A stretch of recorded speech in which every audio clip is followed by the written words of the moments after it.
We also managed to achieve the World FIFA Cup for the year 2014. We managed to achieve to bring the Olympic Games in 2016. So Brazil will have urban mobility policy as it has ever had in the history of Brazil, in the past history, not only because for the need of the Olympic Games demands more mobility, and the World FIFA Cup also demands more mobility, but the reality is imposing such a policy. So we're a country that we have reached almost 80% of the population living in the major urban center, the largest oil spillage in the history of the U.S., and those major countries now, they don't know what to do, and the major companies how to stop that spillage. Now you're going to have to come in with a new rig, dig a new well, and to implode that one and to close it, shut it down so that we stop the oil leakage. Otherwise, we'll continue with the oil spillage of 5,000 barrels per day.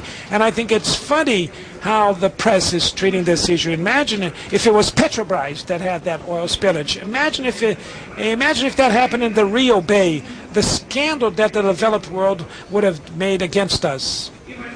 Imagine how many press reports that would come against Brazil that doesn't know how to take care of its self. And with the Iranian issue, one thing that I would say, the divergence of Iran with the U.S. is lasting for 30 years. For 30 years they have divergence. And so what was the evil that Brazil and Turkey did?